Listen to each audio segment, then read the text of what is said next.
বেহাল রংপুর বিভাগের সরকারি অ্যাম্বুলেন্স সেবা ১৩৬টির মধ্যে সচল মাত্র ৩৪টি। সিন্ডিকেটের দখলে বেসরকারিগুলো হাতিয়ে নিচ্ছে কয়েক গুণ বাড়তি ভাড়া। ৬ মাস ধরে বন্ধ রংপুরে হাইটেক পার্ক নির্মাণ কাজ। ভারতীয় ঠিকাদারি প্রতিষ্ঠান চলে যাওয়ায় অনিশ্চিত প্রকল্পের ভবিষ্যৎ শুরু করতে তৎপর জেলা প্রশাসক। জীবনের ঝুঁকি নিয়ে আমরা মনে করে ব্রিজটা মনে করে পারাপার হয়। হাসপাতাল নিয়ে যাবেন নয়, কিন্তু যা পারে না এই জায়গায় ডেলিভারি হয়। একটি সেতুর অপেক্ষায় ২০ গ্রামের মানুষ। কুড়িগ্রামের বছরের পর বছর বাঁশের সাঁকু দিয়ে পারাপার। পণ্য পরিবহনেও ভোগান্তি চরমে, প্রশাসনের গতানুগতিক আশ্বাস।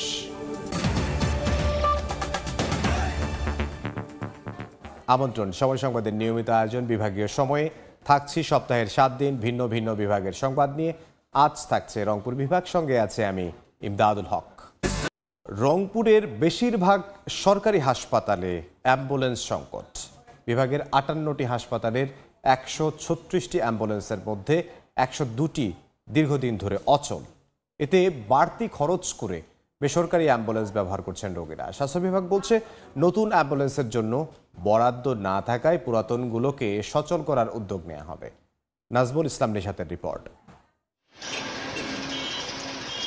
ঠাকুরগাঁও ২৫০ শয্যার জেনারেল হাসপাতালে প্রতিদিন গড়ে চিকিৎসা সেবা নিয়ে থাকেন ৮০০ রোগী। হাসপাতালটিতে রোগী পরিবহনের জন্য রয়েছে মাত্র ৩টি সরকারি অ্যাম্বুলেন্স। এর মধ্যে 2টি অ্যাম্বুলেন্স বেশিরভাগ সময় বিকল থাকে। আর জেলার অধিকাংশ বেসরকারি অ্যাম্বুলেন্সের ফিটনেস না থাকলেও ব্যবহার করতে বাধ্য হচ্ছেন রোগীরা।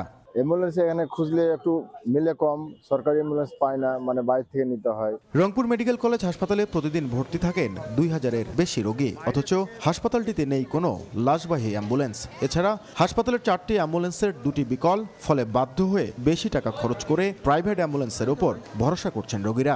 বেসরকারি যেগুলো অ্যাম্বুলেন্স সেগুলো যদি আমরা নিতে যাই ভাড়াটা অনেক বেশি লাগে। সরকারি থেকে আমরা পাবলিকগুলো ১০০০ টাকা বেশি নেই। যদিও হাসপাতালের পরিচালক জানালেন, সমস্যা সমাধানে উদ্যোগ নেওয়া হচ্ছে। চেষ্টা করে যাচ্ছি যে আরো কত উন্নত করা যায়, মানে কতগুলা অ্যাম্বুলেন্সগুলোকে আমি সার্ভিসেবল করে ফাংশন করা যায়, এই চেষ্টা করে যাচ্ছি। আমি আশাবাদী যে সামনে এই সুবিধা বাড়বে। স্বাস্থ্য বিভাগ বলছে, নতুন অ্যাম্বুলেন্সের জন্য বরাদ্দ না থাকায় পুরাতনগুলোকে সচল করার উদ্যোগ নেওয়া হবে। যেখানে প্রয়োজন বেশি সেখানে একটা, বা আরো প্রয়োজন বেশি সেখানে 2টা, এরকম আর কি। মেডিকেল কলেজগুলোতে দেখবেন যে 4টা 5টা পর্যন্ত অ্যাম্বুলেন্স রয়ে গেছে। রংপুর বিভাগে সরকারি অ্যাম্বুলেন্সের সংখ্যা মোট ১৩৬টি। এর মধ্যে সচল ৮৫টি, অচল ৫১টি, মেরামতযোগ্য ৩৬টি এবং অকেজো 15টি। সরকারি হাসপাতালগুলোতে চরম অ্যাম্বুলেন্স সংকট থাকবার কারণে গড়ে উঠেছে এক ধরনের সিন্ডিকেট অ্যাম্বুলেন্স বাণিজ্য, যেখানে অনেকটাই অসহায় রোগীরা। প্রত্যাশা, যত দ্রুত সম্ভব রোগীদের চিকিৎসা সেবা নিশ্চিত করতে সংকট সমাধানে উদ্যোগ নেবে সংশ্লিষ্ট কর্তৃপক্ষ। নাজমুল ইসলাম নিশাত, সময় সংবাদ, রংপুর। এ নিয়ে আলোচনার জন্য রংপুরে আছেন সহকর্মী নাজমুল ইসলাম নিশাত। তার সঙ্গে যুক্ত হচ্ছেন জনস্বাস্থ্য অধিকার আন্দোলনের সভাপতি বেল্লাল আহমদ। আমরা সরাসরি যাচ্ছি আলোচনায়। 50টি উপজেলা স্বাস্থ্য কমপ্লেক্স এবং 8টি জেলা সদর হাসপাতাল এবং এর পাশাপাশি রংপুর মেডিকেল কলেজ হাসপাতাল মিলে অ্যাম্বুলেন্স সংখ্যা রয়েছে মোট 140টির মধ্যে। কিন্তু আমরা প্রতিবেদন করতে গিয়ে দেখেছি যে অধিকাংশ অ্যাম্বুলেন্সে কিন্তু বিকল পড়ে আছে। ফলে যারা সেবা প্রত্যাশী তারা কিন্তু বেসরকারি যে অ্যাম্বুলেন্স যেগুলোর ফিটনেস নেই সেগুলোর উপরেই ঝুঁকি এবং আর্থিক খরচ বেশি করে নির্ভর করতে হচ্ছে। কেন দীর্ঘ সময় এই সমস্যার সমাধান করা যায়নি কিংবা কি ধরনের উদ্যোগ নেওয়া যেতে পারে সে বিষয়ে আমরা আলোচনা করব। আমার সাথে অতিথি হিসেবে রয়েছেন জনস্বাস্থ্য অধিকার আন্দোলনের সভাপতি বেলাল আহমেদ। একটু সরাসরি যেতে চাই, আসলে এই পরিস্থিতি কেন উত্তরণ সম্ভব হয়নি? স্বাস্থ্য খাতে তো বিপুল পরিমাণ বরাদ্দ আমরা বিগত সময় দেখেছি। স্বাস্থ্যক্ষেত্রের আমরা এটা আজকে নতুন না, প্রত্যেকটা সেক্টর নিয়েই কিন্তু আলোচনা হয়। স্বাস্থ্যক্ষেত্রের মরণাবধি করোনার সময় আমরা দেখছি যে কি ভয়াবহ চিত্রটা। আমরা ভাবছিলাম যে এটার পরিবর্তন হবে, জনগণের একটা রিয়েলাইজ হবে এবং সরকারও এই সেক্টরটা নিয়ে একটু আলোচনা করবে। কিন্তু সেই দিকটা একটু মাত্র যখন ক্রাইসিস তৈরি হয় তখন আলোচনাই মাত্র থাকে, বাস্তবে কিন্তু এর কোনো আমরা ফলশ্রুতিতে কোনো কিছু দেখতে পারি না। যার কারণে আমরা দেখেন যে রংপুর মেডিকেল কলেজের মতো জায়গায় একটা আইসিইউ সমৃদ্ধ একটা অ্যাম্বুলেন্স আছে যেটা কোটি টাকার মতো দাম। এই অ্যাম্বুলেন্সটায় সমস্ত চিকিৎসা সরঞ্জামাদি আছে, কিন্তু ওই যে নিয়ে এসে রাখা আছে এখন পর্যন্ত সেটা ওই যেভাবেই নিয়ে আসা আছে ওইভাবেই আছে এবং ইনশাল্লাহ মনে হচ্ছে যে ওটা ওইভাবেই নষ্ট হয়ে যাবে। এই যে সরকারি জিনিসগুলা নিয়ে আসা হয়, বরাদ্দ হয়, কিন্তু কোনো না কোনো অজুহাতের আমরা দেখি যে ওটা জনগণের কাজে ওটা ব্যবহার হয় না। আমরা যদি টোটাল এই জিনিসটা দেখি, এটা কিন্তু সরকারি যে সমস্ত প্রতিষ্ঠান আমাদের হাসপাতাল, আমাদের মেডিকেল কলেজ যেটা আমরা দেখছি, এটা ম্যাক্সিমাম কিন্তু সিন্ডিকেট দ্বারা পরিচালিত এখন সারা দেশের। এবার শুধুমাত্র রংপুর বলে সেটা না, সারা দেশে এই সিন্ডিকেটের কবলে পড়ে এই সমস্ত সরঞ্জামাদি এবং এই অ্যাম্বুলেন্সটা এটা যেভাবে আসে ওইভাবে পরিত্যক্ত থাকে, অথবা কিছুদিন চলার পর দেখা যায় যে ইঞ্জিন নষ্ট, অক্সিজেন নাই, বিভিন্ন একটা অজুহাত দেখায়। এই ড্রাইভার থেকে শুরু করে ওখানে যে নিয়োজিত যারা আছে তারা কিন্তু স্বপদেই বহাল আছে এবং তারা কিন্তু সরকারের থেকে যে বেতন ভাতা যেটা পর তারা কিন্তু পাচ্ছে, কিন্তু মাঝে ভুক্তভোগী হচ্ছে আমাদের সাধারণ মানুষ। আমরা দেখছি যে অ্যাম্বুলেন্স গুলো চলছে বেসরকারি পর্যায়ে, এগুলো কিন্তু অধিকাংশই ফিটনেস নাই এবং যেসব গাড়ি নষ্ট সেগুলোকে অ্যাম্বুলেন্স বানায় মূলত বা মার্কেটে চালানো হচ্ছে। এটি আসলে অনেক বেশি ঝুঁকিপূর্ণ কিনা রোগীদের জন্য? হ্যাঁ, এটা তো 100%। আমরা ম্যাক্সিমাম সময় দেখি যে দুর্ঘটনার কবলে পড়ে অ্যাম্বুলেন্সের রোগী সহ তার আত্মীয় স্বজন সহ কিন্তু মৃত্যুবরণ করার ঘটনাও কিন্তু বাংলাদেশে অহরহ। এবং এই অ্যাম্বুলেন্সগুলো একেবারেই কিছু গাড়ি আছে যেটা চলে না, কিন্তু সবচেয়ে মানুষেরও একটা, এবং আমাদের ট্রাফিক সার্জন যারাও আছে, আইন শৃঙ্খলা বাহিনীর, তারাও করে কি যখন দেখে একটা অ্যাম্বুলেন্স তখন কিন্তু নিরুপায় হয়ে তারা ওই জায়গাটায় হাত দেয় না। এবং এই হাত না দেওয়ার কারণে বেসরকারি পর্যায়ে যখন সরকারি অ্যাম্বুলেন্সগুলো পাচ্ছে না, তখন বেসরকারিভাবে এই পুরাতন গাড়িগুলা, অকেজো গাড়িগুলা, এটা কিন্তু এক ধরনের একটা ব্যবসা করতেছে। এটাও কিন্তু ওই সিন্ডিকেটের আড়ালেই ব্যবসা। এই মেডিকেল কলেজে যদি আমরা দেখি, যেখানে অ্যাম্বুলেন্সের ব্যবসা কয়েকটা গ্রুপ আছে এবং ম্যাক্সিমাম সময় তো তাদের মধ্যেও গন্ডগোল তৈরি হয় এবং লাশ নিয়ে টানাটানি, রুগী নিয়ে টানাটানি, বিভিন্নভাবে তাদেরকে হয়রানি করা হচ্ছে। একটা ন্যায্য মূল্যে তারা কোথাও গিয়ে যে সার্ভিসটা পাবে একটা রুগীকে নিয়ে, একটা মৃত্যু লাশকে নিয়ে, সেটাও কিন্তু তারা পায় না। বিভিন্ন দালালের মাধ্যমে এই যে হয়রানি করতেছে এবং প্রচুর পরিমাণে টাকা চেয়ে বসে। এবং একটি বিষয় জানতে চাই, প্রশাসনের পক্ষ থেকে বারবারই বলা হয় যে এই অ্যাম্বুলেন্সের যে সিন্ডিকেট তাদের প্রতিরোধে এবং ফিটনেসবিহীন অ্যাম্বুলেন্স প্রতিরোধে তারা ব্যবস্থা নিয়ে থাকেন, অভিযান করে থাকেন, সেটি কি আসলে যথাযথ মনে হয় আপনার কাছে? না, এটা এই পর্যন্ত দৃষ্টান্তমূলক তারা এখন পর্যন্ত কোনো কিছু করে নাই অ্যাম্বুলেন্সের বিষয়ে।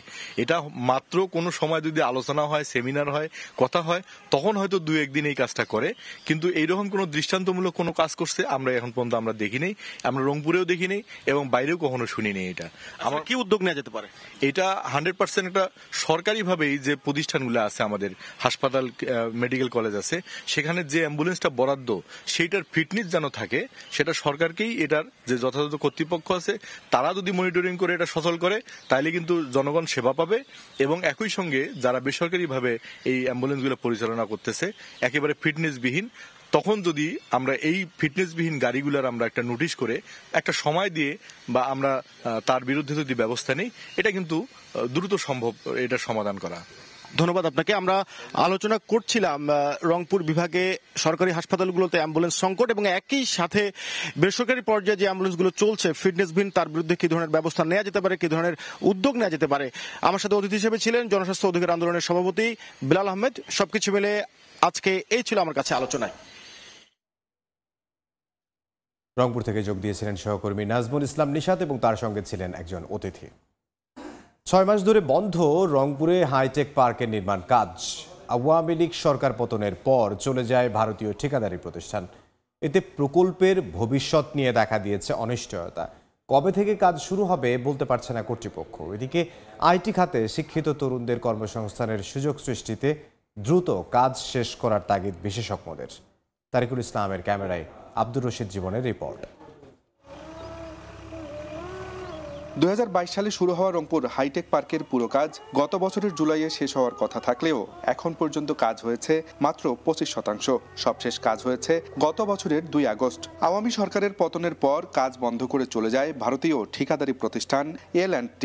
ফলে প্রকল্পের ভবিষ্যৎ নিয়ে দেখা দিয়েছে অনিশ্চয়তা। যদি এটা কমপ্লিট হয়ে যায় দ্রুত, তখন আমরা 1 বছর বা 6 মাস অপেক্ষা করে এখানে আমরা শিখতে পারতাম। এখান থেকে ট্রেনিং করে নিজেরা কিছু আর্ন করতে পারতাম বা আমাদের কর্মসংস্থানের একটা জায়গা তৈরি হতো। আইটি পার্কটা যদি হইতো তাহলে অনেক বেকার কর্মসংস্থান সৃষ্টি হইতো। এই কাজটা যদি কমপ্লিট হয় তাহলে অবশ্যই আমাদের গ্রামবাসীর জন্য অনেক উপকার হবে। তো আমাদের অঞ্চলে যে আশেপাশে বাজারগুলো আছে সেগুলো একটু চাঙ্গা হবে। কাজ শুরু করতে সংশ্লিষ্টদের সঙ্গে যোগাযোগের চেষ্টা চলছে বলে জানিয়েছেন জেলা প্রশাসক। আমরা সচেষ্ট আছি, জেলা প্রশাসন আমরা যোগাযোগ রাখছি তাদের সাথে, যে এই কাজগুলো, যে অবশিষ্ট যে কাজটা আছে অসম্পূর্ণ কাজ, সেই অসম্পূর্ণ কাজটাতে সম্পূর্ণ করার বিষয়ে তাদের কি নীতিগত সিদ্ধান্ত রয়েছে সেই বিষয়টা আমরা জানা মাত্র আপনাদেরকে জানাবো। রংপুর অঞ্চলের তরুণদের দক্ষতা বৃদ্ধির পাশাপাশি কর্মসংস্থানের নতুন সুযোগ তৈরি করতে দ্রুত হাইটেক পার্কের কাজ চালু করা জরুরি বলছেন বিশেষজ্ঞরা। প্রতি বছর একটা ভালো অ্যামাউন্টের যে দক্ষ শিক্ষার্থী তারা কিন্তু শিক্ষিত হয়ে সার্টিফিকেট নিয়ে বের হচ্ছে। এই হাইটেক পার্কগুলো যদি দ্রুততম সময়ে চালু করা যায় তাহলে তারা তাদের মেধাকে বিকাশ করতে পারবে। রংপুর নগরীর খলিশাকুড়ি এলাকায় 10.77 একর জমির উপর নির্মিত রংপুর হাইটেক পার্কের নির্মাণ ব্যয় ধরা হয়েছে 154 কোটি টাকা। আব্দুর রশিদ জীবন, সময় সংবাদ, রংপুর। বিভাগীয় সময়ে আরও থাকছে। 4 বছর পর আবারও চালু হচ্ছে গাইবান্ধার রংপুর চিনিকল। খুশি স্থানীয়রা, নিচ্ছেন আখ চাষের প্রস্তুতি। এলাকায় বেকারত্ব কমার আশা। একটি সেতুর অভাবে চরম দুর্ভোগে কুড়িগ্রামের 20টি গ্রামের বাসিন্দা। রৌমারীর কদমতলী খালে বাঁশের সাঁকোর উপর দিয়ে ঝুঁকি নিয়ে চলাচল করতে হচ্ছে তাদের। রোগী ও পণ্য পরিবহনেও হচ্ছে চরম ভোগান্তি। জামিল বিয়ার ছবিতে বাদশা সৈকতের রিপোর্ট। সাঁকো পার হওয়ার জন্য ভ্যানে রোগী নিয়ে অপেক্ষায় স্বজন, কেউ কেউ অপেক্ষা করছেন পণ্য নিয়েও। তাদের অপেক্ষা ঝুঁকিপূর্ণ সাঁকো পার হওয়ার। কুড়িগ্রামের রৌমারী উপজেলার খাটিয়ামারি রৌমারী সড়কের সুতিরপাড় এলাকায় কদমতলী খালে 10 বছর আগে নির্মাণ করা হয় বাঁশের সাঁকো। দৈনিক সাঁকোটির উপর দিয়ে ঝুঁকি নিয়ে চলাচল করতে হচ্ছে আশেপাশের 20টি গ্রামের অন্তত 30,000 মানুষের। এতে চলাচলের পাশাপাশি ভোগান্তি পোহাতে হচ্ছে পণ্য পরিবহনেও। এলাকাবাসী বলছেন যে কোনো সময় নড়বড়ে এ সাঁকো ভেঙে গেলে ভোগান্তি আরও বাড়বে। জীবনের ঝুঁকি নিয়ে আমরা মনে করে ব্রিজটা মনে করে পারাপার হই। এই বাঁশের ব্রিজ দিয়ে আমাদের যাতায়াত খুব কষ্ট হয় এবং কোনো ছেলে মেয়ে স্কুলের মধ্যে বর্ষা মাসেও যেতে পারে না। অসুস্থ মহিলাও নিয়ে যায় পেইনে, এই রাস্তা দিয়ে হাইটের পেইনে কষ্ট। হাসপাতাল নিয়ে যাবেন নয়, কিন্তু যা পারে না এই জায়গায় ডেলিভারি হয়। আমরা ধান নিয়ে যেতেছি চরে থেকে, অনেক লোকজন ধরে আমরা ব্রিজ পার করে রাস্তা পার হই। এই সুইচ গেটটা একটি বেড়িবাঁধের নাম করে আজকে প্রায় 40 বছর ধরে আমরা এই দুর্ভোগটা ভোগ করে আসতেছি। শিগগিরই বাঁশের সাঁকোর স্থলে নতুন সেতু নির্মাণের গতানুগতিক আশ্বাস উপজেলা প্রশাসনের। আমরা সরকারিভাবে সেটি উদ্যোগ নিয়েছি বা বিভিন্ন দপ্তর চেষ্টা করছেন। এটি দ্রুত সমাধান একটা আমি আশা করব আসবে। 2014 সালের বন্যায় খাটিয়ামারি রৌমারী সড়কের কদমতলী খালের উপর স্লুইস গেট সহ সড়ক ভেঙে যায়। এরপর ওই স্থানে 200 মিটার দীর্ঘ বাঁশের সাঁকো নির্মাণ করে স্থানীয় প্রশাসন। বাদশা সৈকত, সময় সংবাদ, কুড়িগ্রাম।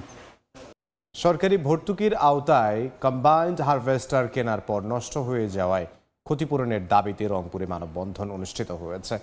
দুপুরে নগরীর প্রেস ক্লাবের সামনে মানববন্ধনে অংশ নেন কৃষকরা। তারা অভিযোগ করেন কেনার পর থেকে অধিকাংশ যন্ত্রাংশ বিকল হয়ে পড়েছে। এতে আয় না হলেও কোম্পানির ঋণের জালে সর্বশান্ত হচ্ছেন কৃষক। অনেকের বিরুদ্ধে চেক জালিয়াতির মামলাও করেছে কোম্পানিগুলো। এ সময় সব মামলা প্রত্যাহার করে ক্ষতিগ্রস্ত কৃষকদের হারভেস্টার ঋণ মওকুফের দাবিও জানান তারা। দীর্ঘদিন ধরে পরিত্যক্ত অবস্থায় পড়ে আছে ঠাকুরগাঁওয়ের নেস্কোর আবাসিক ভবনগুলো। এরই মধ্যে দরজা জানালা খুলে নিয়ে গেছে দুর্বৃত্তরা, অথচ সংস্কারের কোনো উদ্যোগ নেয়নি কর্তৃপক্ষ। অভিযোগ উঠেছে বর্তমানে জায়গাটি পরিণত হয়েছে মাদক সেবীদের আড্ডাখানায়। জিয়াউর রহমান বকুলের রিপোর্ট। 1964 সালে ঠাকুরগাঁও স্টেশন এলাকায় 37 একর জমির উপর বিদ্যুৎ উপকেন্দ্র চালু হলে কর্মকর্তা কর্মচারীদের জন্য নির্মাণ করা হয় ডরমেটরি। 2010 সালে উপকেন্দ্রটি বন্ধ হয়ে যায়। এরপর সেখান থেকে সবাই চলে গেলে পরিত্যক্ত হয়ে যায় ভবনগুলো। দীর্ঘ সময় ধরে পরিত্যক্ত থাকায় ভবনের সব দরজা জানালা চুরি হয়ে গেছে।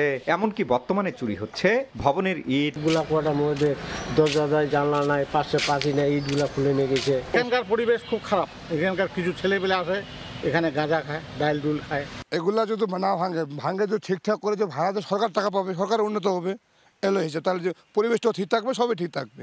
এটাই অনুরোধ সরকারের পক্ষ থেকে, এইভাবে না ফেলাই দিয়ে কোনো কিছু করার আগে দু একজন আনসার দিয়ে এত বড় এলাকার অবকাঠামো রক্ষা করা সম্ভব নয় বলে জানান নিরাপত্তার দায়িত্বে থাকা এই কর্মকর্তা। আমরা তো চাই এখানে নিরাপত্তা আরো বাড়ুক, আরো নিরাপত্তার দরকার। আমরা এখানে লোকজন কম, এত লোক কম দিয়ে নিরাপত্তা হয় না। আর কর্তৃপক্ষ বলছে শীঘ্রই জায়গাটিতে সোলার পাওয়ার প্ল্যান্ট স্থাপনের উদ্যোগ নেওয়া হচ্ছে। পরিকল্পনা চলছে, দুই একবার ভিজিটও হয়ে গেছে, সামনে হয়তো হয়ে যাবে এবং হয়ে গেলে জায়গাগুলো সব আবার দৃশ্যমান সুন্দর হবে। যখন পাওয়ার স্টেশন ছিল, একটা জমজমাট অবস্থা ছিল, এরকম হয়তো সুন্দর একটা পরিবেশ আবার তৈরি হবে। নেস্কো ডরমিটরিতে বর্তমানে 34টি আধা পাকা, পাকা ও দোতলা ভবন রয়েছে। জিয়াউর রহমান বকুল, সময় সংবাদ, ঠাকুরগাঁও। বিভাগের সময় আরও থাকছে। বসন্ত, ভালোবাসা ও মাতৃভাষা দিবসের বাজার ধরতে প্রস্তুত রংপুরের ফুল চাষিরা। সবকিছু ঠিক থাকলে কোটি টাকা ব্যবসার আশা। 8 বছর ধরে পরিত্যক্ত পঞ্চগড়ের বিলুপ্ত ছিটমহলের 2টি কমিউনিটি সেন্টার।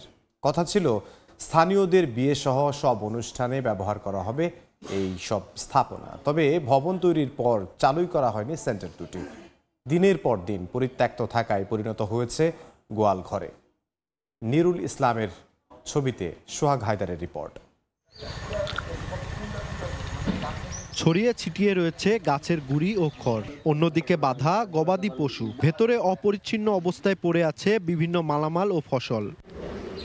ছিটমহল বিলুপ্ত করার পর সেখানকার বাসিন্দাদের জীবনমান উন্নয়নে নানা পদক্ষেপ নেওয়া হয়। এরই ধারাবাহিকতায় 2017 সালে পঞ্চগড় সদর উপজেলার হাফিজাবাদ ইউনিয়নের গারাতি ও বোদা উপজেলার কালিয়াগঞ্জ ইউনিয়নের নাজিরগঞ্জ গ্রামে নির্মাণ করা হয় 2টি কমিউনিটি সেন্টার। কথা ছিল স্থানীয়দের বিয়ে সহ সব অনুষ্ঠানে ব্যবহার করা হবে এসব স্থাপনা। তবে ভবন তৈরির পর চালুই করা হয়নি সেন্টার দুটি। পরিত্যক্ত থাকায় দিন দিন গোয়াল ঘরে পরিণত হয়েছে ভবনগুলো। এতে ক্ষুব্ধ এলাকাবাসী। সরকার যে এত টাকা ব্যয়বহুল এখানে করলো, এটা কোনো কাজে লাগতেছে না। আসবাবপত্র না থাকার কারণে এখানে কোনো বিয়ের অনুষ্ঠান হচ্ছে না। ডেকোরেটরের জন্য আমরা কোনো অনুষ্ঠান করলে বাইরে যাইতে হয়, সেজন্য আমরা কিছু কিছু ব্যবহার করি আর কি। পরে আছে বিলে ব্যবহার করতেছি। দূরদর্শিতার অভাব ছিল এবং সেখানে জনবলও নাই। সেখানে অহেতুকভাবে অপচয় করে কোটি কোটি টাকা খরচ করে এই ইউনিয়ন পরিষদে কমিউনিটি সেন্টারগুলো যে করছে। তবে দ্রুত খোঁজ নিয়ে সেন্টার দুটি ব্যবহার উপযোগী করার আশ্বাস এলজিইডির। এ বিষয়ে বিস্তারিত খোঁজখবর নিয়ে ব্যবহার উপযোগী করার উদ্যোগ গ্রহণ করা হবে। এলজিইডির তথ্য মতে কমিউনিটি সেন্টার দুটি নির্মাণে ব্যয় হয় প্রায় 1 কোটি টাকা। সোহাগ হায়দার, সময় সংবাদ, পঞ্চগড়। 4 বছর পর আবারও চালু হতে যাচ্ছে গাইবান্ধার রংপুর চিনিকল। এতে খুশি স্থানীয়রা। মিলের নিজস্ব খামারের পাশাপাশি স্থানীয় কৃষকরাও প্রস্তুতি নিচ্ছেন আখ চাষের। কর্তৃপক্ষ বলছে বন্ধ 6টি চিনিকলের মধ্যে রংপুর চিনিকল তৃতীয় ধাপে চালুর সম্ভাবনা রয়েছে। বিপ্লব ইসলামের রিপোর্টে বিস্তারিত। 4 বছর ধরে বন্ধ থাকায় 35 একর আয়তনের গাইবান্ধার রংপুর চিনিকল চত্বর ভরে গেছে জঙ্গলে। খোলা আকাশের নিচে অযত্নে পড়ে আছে আখ প্রক্রিয়াজাত করার যন্ত্র ও যানবাহন। গত বছরের ডিসেম্বরে চিনিকলটির মারাই কার্যক্রম পুনরায় শুরুর সরকারি সিদ্ধান্ত আসে। এতে খুশি স্থানীয়রা। মিলের নিজস্ব খামারের পাশাপাশি স্থানীয় কৃষকরা প্রস্তুতি নিচ্ছেন আখ চাষে। দ্রুত কারখানাটি চালুর দাবি তাদের। এই মিলগুলো কলকারখানার যত পার্টস আছে নষ্ট হয়ে যাচ্ছে, অন্য অন্য মিলে নিয়ে গেছে গাড়ি ঘোড়া। এই মিলটা পুনরায় চালু হলে মহিমগঞ্জ আবার উন্নয়নের বন্যা বয়ে যাবে। যে লোকগুলো বসে আছে, যে লোকগুলো ক্ষতিগ্রস্ত হয়ে আছে, সেই লোকগুলো করে খায়। এই মিলটি পূর্ণাঙ্গ চালু না হওয়া পর্যন্ত আসলে আমরা এখনও দ্বিধাগ্রস্ত আছি। কারণ বিগত দিনেও আমাদেরকে বিভিন্ন সময় আশ্বস্ত করেছে, কিন্তু তাতেও বাস্তবায়ন হয়নি। কর্তৃপক্ষ বলছে বন্ধ 6টি চিনিকলের মধ্যে রংপুর চিনিকল তৃতীয় ধাপে চালুর সম্ভাবনা রয়েছে। এ লক্ষ্য নিয়ে আখ চাষ বাড়ানো সহ সার্বিক প্রস্তুতি নেওয়া হচ্ছে বলে জানান ব্যবস্থাপনা পরিচালক। মিনিমাম আপনার 3 মাসের খাবার নিয়ে তারপর কিন্তু মিলটা চালানোর সিদ্ধান্ত নিতে হবে এবং সরকারি নির্দেশনা আছে যে 3 মাসের বেশি না হলে চালানোর মতো সক্ষম না থাকলে তাহলে এটা অবশ্যই একটা ক্ষতিকারক দিক আছে। 1957-58 মৌসুম থেকে আখমারের মাধ্যমে চিনি উৎপাদন শুরু হয় গাইবান্ধার রংপুর চিনিকলে। সবশেষ 2020-21 মৌসুমে আখমারাই শুরুর প্রস্তুতি নেওয়া হলেও বন্ধ হয়ে যায় কারখানাটি। বিপ্লব ইসলাম, সময় সংবাদ, গাইবান্ধা। বসন্ত বরণ, বিশ্ব ভালোবাসা দিবস ও আন্তর্জাতিক মাতৃভাষা দিবস সামনে রেখে ব্যস্ত সময় পার করছেন রংপুরের ফুল চাষিরা। এবছর আবহাওয়া অনুকূলে থাকায় ফুল উৎপাদন ভালো হয়েছে বলে জানান বাগান মালিকরা। সবকিছু ঠিক থাকলে এ মৌসুমে প্রায় 1 কোটি টাকার ফুল বিক্রির কথা জানিয়েছে কৃষি বিভাগ। তারিকুল ইসলামের ছবিতে রেদওয়ান হিমেলের রিপোর্ট।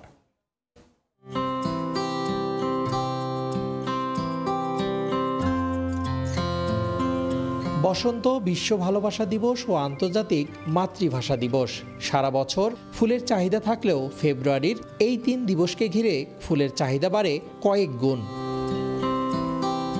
রংপুরের বিভিন্ন ফুলের বাগানে দোল খাচ্ছে লাল, সাদা, হলুদ সহ বাহারি রঙের গোলাপ। এখন চলছে শেষ সময়ের পরিচর্যার কাজ। আবহাওয়া অনুকূলে থাকায় বাণিজ্যিকভাবে চাষ হচ্ছে গাঁদা, চন্দ্রমল্লিকা, সূর্যমুখী, জারবেরা, রজনীগন্ধা সহ নানা জাতের দেশি বিদেশি ফুল। থাই আছে, গেঁদা আছে, তা বাজারে গোলাপ, লাল গোলাপ বিক্রি হয় 20 টাকা থেকে 25 টাকা। 21শে ফেব্রুয়ারি আর ভালোবাসা দিবস, এই দুইটাই আর কি গোলাপের চাহিদা বেশি। যশোর, তারপর আপনার কালীগঞ্জ, ওইখান থেকে আপনার মূলত ফুলটা আসে। এদিকে ফুল চাষ জনপ্রিয় করতে সব ধরনের সহযোগিতার কথা জানায় কৃষি বিভাগ। মাঠ পর্যায়ে উপসহকারী কৃষি কর্মকর্তা এবং আমাদের যে উপজেলা কৃষি কর্মকর্তা তারা কিন্তু তাদের সাথে যোগাযোগ রেখেছে এবং ফুল চাষে একটা সম্ভাবনার দিক দেখছি এবং এটি দিনকে দিন তারা এটি আরও বৃদ্ধি করবে। কৃষি বিভাগের তথ্য মতে রংপুর অঞ্চলে ছোট বড় মিলিয়ে 210টি বাণিজ্যিক ফুল বাগান রয়েছে। 3টি দিবসকে সামনে রেখে ফুল পরিচর্যায় যেন দম ফেলার ফুরসত নেই ফুল চাষিদের। এদিকে সবকিছু ঠিক থাকলে এই মৌসুমে প্রায় 1 কোটি টাকার ফুল বিক্রির সম্ভাবনার কথা জানিয়েছে কৃষি বিভাগ। রেদওয়ান হিমেল, সময় সংবাদ, রংপুর। এবার জেনে নেব রংপুর বিভাগের গত সপ্তাহের আলোচিত ঘটনা। 4 ফেব্রুয়ারি অভিযান চালিয়ে নওগাঁর একটি পেট্রোল পাম্প উচ্ছেদ করার প্রতিবাদে 5 ফেব্রুয়ারি থেকে উত্তরবঙ্গের সব পেট্রোল পাম্প বন্ধের ঘোষণা দেয় Bangladesh petroleum dealers, distributor, agent and petrol pump owners association. এ কারণে জ্বালানি না পেয়ে দুর্ভোগে পড়েন রংপুর বিভাগের মানুষ। প্রশাসনের আশ্বাসে ওই রাতেই কর্মসূচি স্থগিত করে সংগঠনটি। সম্প্রতি রংপুরে হিমাগারে আলু সংরক্ষণ ব্যয় কেজি প্রতি 8 টাকা নির্ধারণ ও বস্তা প্রতি অগ্রিম 100 টাকা নির্ধারণ করে হিমাগার মালিকরা। এর প্রতিবাদে 10 ফেব্রুয়ারি নগরীর প্রেস ক্লাবের সামনে মানববন্ধন করেন কৃষকরা। এ সময় প্রতিটি উপজেলায় বিশেষায়িত হিমাগার নির্মাণ, সব হিমাগারে কৃষকদের জন্য 60 ভাগ জায়গা বরাদ্দ সহ সরকারি উদ্যোগে আলু রফতানির সুযোগ সৃষ্টিরও দাবি জানান তারা। বিভাগীয় সময়ের শীর্ষ সংবাদগুলো জানিয়ে দিচ্ছে আরও একবার। বেহাল রংপুর বিভাগের বেসরকারি অ্যাম্বুলেন্স সেবা 136টির মধ্যে সচল মাত্র 34টি। সিন্ডিকেটের দখলে বেসরকারিগুলো হাতিয়ে নিচ্ছে কয়েক গুণ বাড়তি ভাড়া। এবং 6 মাস ধরে বন্ধ রংপুরে হাইটেক পার্ক নির্মাণ কাজ। ভারতীয় ঠিকাদারি প্রতিষ্ঠান চলে যাওয়ায় অনিশ্চিত প্রকল্পের ভবিষ্যৎ শুরু করতে তৎপর জেলা প্রশাসক।